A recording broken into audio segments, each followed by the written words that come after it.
Hey friends, come along and see how we fared on our very first Holland America Cruise.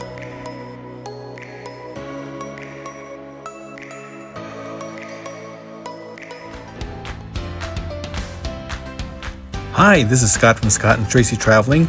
Welcome to our channel where our motto is, travel now, it may be later than you think. We flew to Fort Lauderdale to catch the transatlantic cruise on Holland America's Zuiderdam. While we've sailed about 20 cruises on 5 different lines, we had yet to sail Holland. So after a great sunrise over the beach, we headed to board our ship at Port Canaveral. We were travel agents a while back and sort of know Holland's ships and style of cruising. However, knowing and experiencing can be very different. Will we be bored? Will we feel out of place? We wanted to find out. Once on board, we started to explore the ship. We had booked an inside stateroom which seemed standard and immediately met our cabin steward, one of the 2 that took care of us. We wanted the ship from top to bottom, although we had toured this ship as travel agents about 15 years ago. We checked out the main dining room, which had low ceilings compared to the newer ships. We did enjoy the food on this ship, and here are a couple samples of the food we received during the cruise.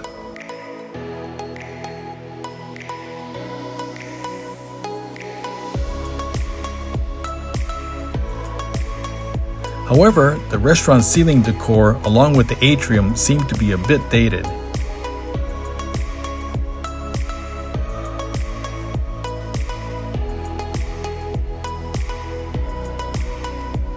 We had a couple favorite venues on the ship, including the Rolling Stone Lounge.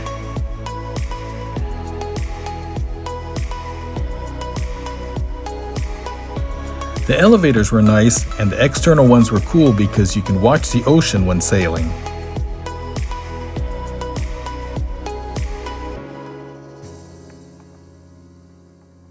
We didn't use any of the pools or pool bars on this cruise.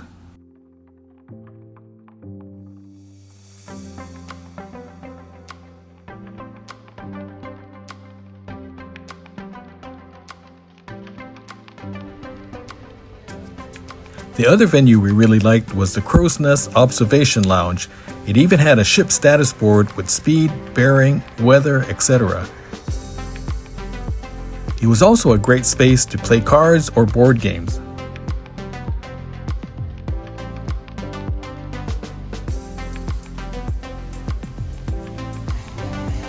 It was a very popular place to watch the sunrise with a cup of coffee.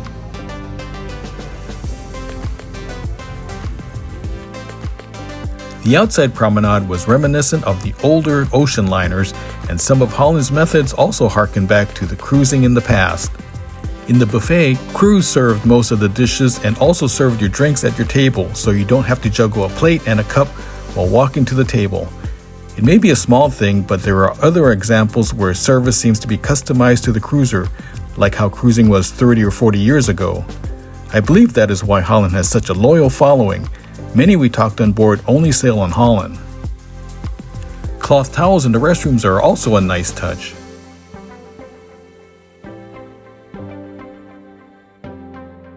On one day, we enjoyed lunch in the Pinnacle Grill, which had an extra charge.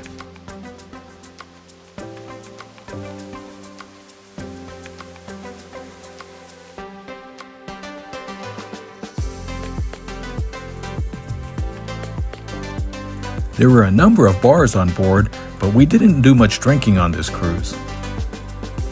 However, I did indulge in a drink almost every day during the twice-a-day happy hour where drinks are half off. The bars are usually packed during that time. A fellow passenger and I usually ordered one of the more expensive drinks because it was half off. We liked watching the bartender make our foggy boulevardier every day. If you are returning to our channel, thank you for your continued support. If you're new to our channel, we're glad you found us. We are a retired couple who love to travel and hope our videos will inspire others to travel the world. Any questions or comments are welcome. If you like this video, please give it a thumbs up as it helps promote the video, and consider subscribing to our channel. And here it is.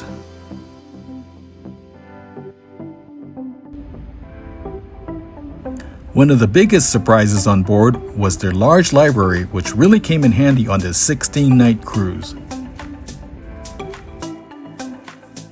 Usually, after attending the evening show, we headed to the Rolling Stones to watch and dance to the ship's amazing band.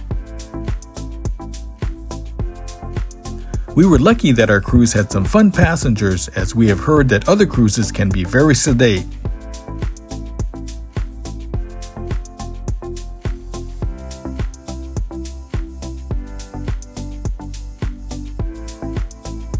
We look forward to dancing almost every night.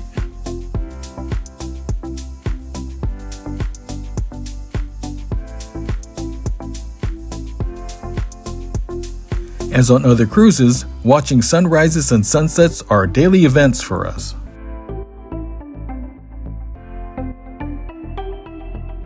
We also had a lot of time to gaze out at the ocean.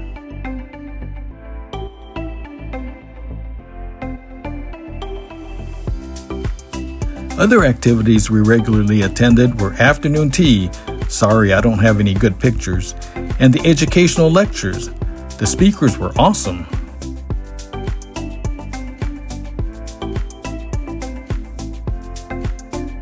After 6 sea days, the port calls started. On the island of Terceira in the Azores, we took an island tour which included a traditional lunch and visited a volcanic cone.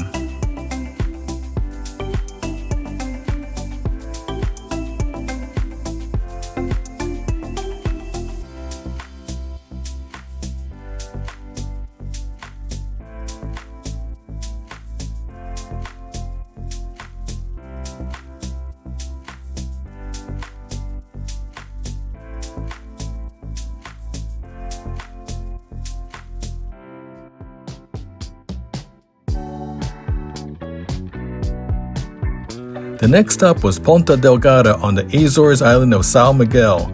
We had been there before and just toured the harbor fortress and wandered the town.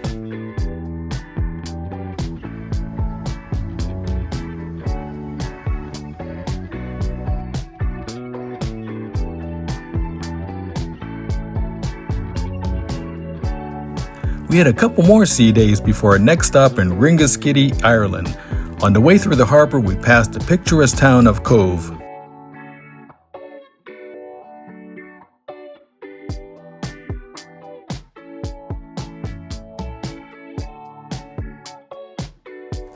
From the port, we took a long tour through County Cork and Killarney National Park. Next up was Dunmore, East Ireland the following day when we took a tour to the historic Rocha Cashel.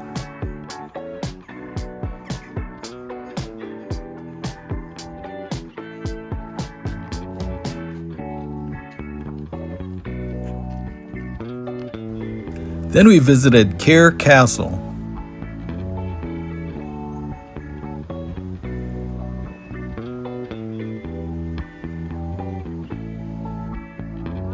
In Torquay, England, we just wandered the seaside resort town.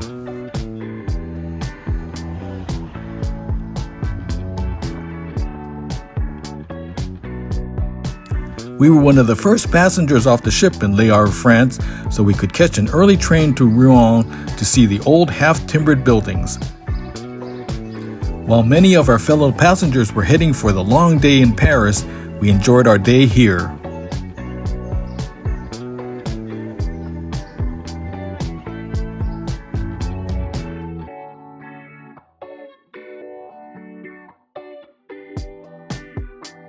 Our final port call was in Dover, England. We were out on deck early to see the famous White Cliffs before we docked.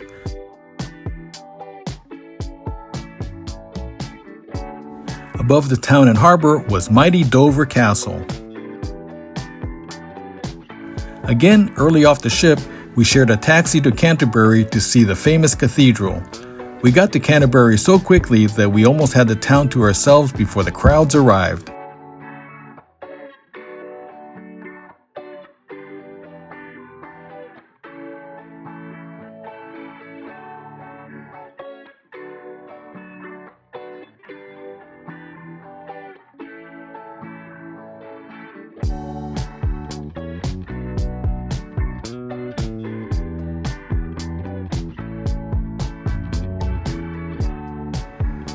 Our cruise ended the next day as we docked next to the Erasmus Bridge in Rotterdam, the Netherlands.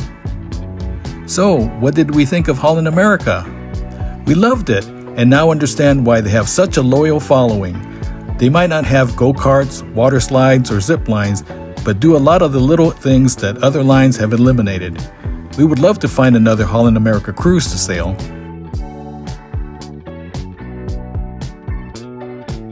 Thanks for watching, and stay tuned to our future adventures.